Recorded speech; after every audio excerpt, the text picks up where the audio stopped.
হক। সারা জীবন যদি আমরা নিজের শরীরের চামড়া দিয়ে মায়ের আমরা পায়ের জুতা বানিয়ে দিই, মায়ের কি হক আদায় হবে? আব্দুল্লাহ ইবনে ওমর রাদিয়াল্লাহু তাআলা আনহু একবার তিনি দেখলেন একজন ব্যক্তি ইয়ামান থেকে এসেছে, নিজের মাকে কাঁধের উপর নিয়ে কাবা চত্বরটা তিনি তাওয়াফ করতেছেন। কাবা ঘর যখন তাওয়াফ করতেছিলেন, তাওয়াফ করার পর এই ব্যক্তি মাকে কাঁধে নিয়ে তাওয়াফ করার একটা কথা বলতেছে, সাওয়ারি তার উপযুক্ত সাওয়ার পেয়েছে। যিনি উপরে বসছেন তার ব্যাপারে বলতেছেন তিনি উপযুক্ত একটা সাওয়ারি পেয়েছে, বাহন পেয়েছে। আব্দুল্লাহ ইবনে ওমর রাদিয়াল্লাহু তাআলা আনহুর কাছে তারপরে জিজ্ঞেস করলেন, ভাই আমি যে এতক্ষণ পর্যন্ত আমি আমার মাকে কাঁধের উপর নিয়ে তাওয়াফ করলাম, আমি কি আমার মায়ের ঋণ শোধ করতে পারবো কিনা, পেরেছি কিনা?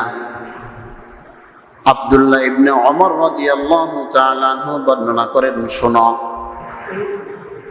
বরং তুমি যদি মৃত্যুর আগ পর্যন্ত তোমার মায়ের সেবা করে এভাবে কাঁধের উপর নিয়ে ঘোরো,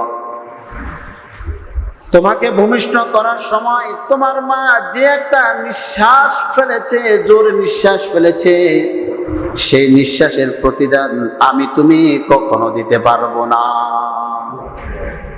স্পষ্ট হাদিস।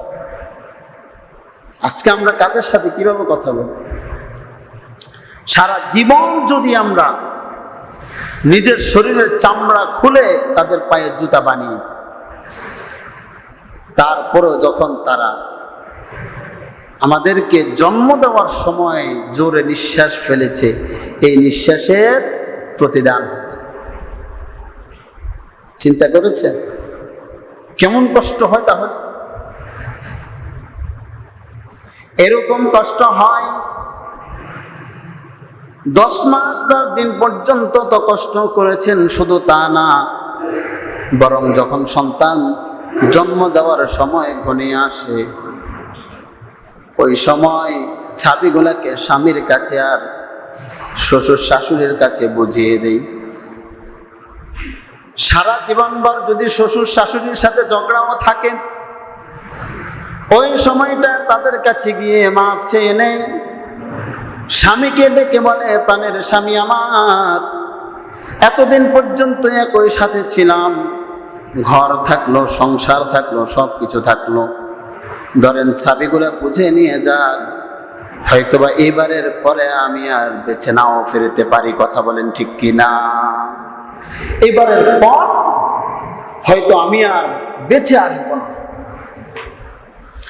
এই জন্য আল্লাহ পাক রব্বুল আলামিন তাদের ব্যাপারে পুরস্কার ঘোষণা দিয়েছেন।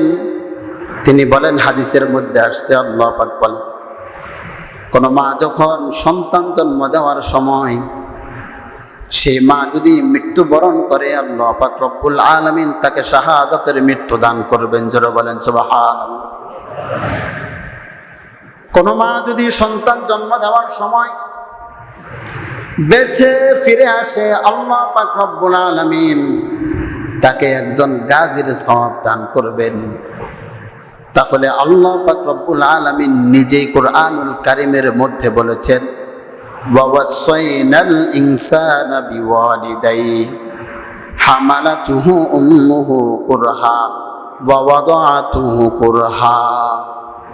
আল্লাহ পাক রব্বুল আলামিন বলেন, তোমরা বাবা মাকে সম্মান করো, তাদের উপরে দয়া করো, ইহসান করো, ভালো ব্যবহার করো। হামালাতহু উম্মুহু কুরহা, তারা যে তোমাদেরকে, তোমার মা যে তোমাদেরকে পেটের মধ্যে ধারণ করেছে, এটা বড় কষ্টের ছিল। বলেন কে? আল্লাহ পাক স্বয়ং নিজেই কোরআনের ভাষায় বলেছেন, তোমার মা যে তোমাকে পেটের মধ্যে ধারণ করেছে, এটা তার জন্য বড় কষ্টের ছিল। ওয়া ওয়াদাআতুহু কুরহা, আর সে যখন তোমাকে জন্ম দিয়েছে, ভূমিষ্ঠ দিয়েছে, সেটাও বড় কষ্টর ছিল। যে মালিক আমাকে আপনাকে বানিয়েছেন, সে মালিক নিজে বর্ণনা করেন সন্তান পেটে ধারণ করা আর ভূমিষ্ঠ করা সবচাইতে বড় কষ্টের। জোরে বলেন সুবহানাল্লাহ। মালিক নিজেই বলেন। এই জন্য তো আব্দুল্লাহ ইবনে উমর কি বলেছেন, তুমি কাঁধে করে ঘুরেছ ভালো কথা, সারা জীবন যদি এভাবে ঘুরো, নিজের শরীরের চামড়া কেটে যদি তাদের জুতা বানিয়ে দাও, তারপরেও তোমার মা যে তোমাকে ভূমিষ্ঠ করার সময় একটা নিঃশ্বাস ফেলেছে, সেই নিঃশ্বাসের তুমি প্রতিদান দিতে পারবে না। আল্লাহ পাক রব্বুল আলামিন আমাদেরকে তাদের খেদমত করার তৌফিক দান করেন। জোরে বলুন আমিন।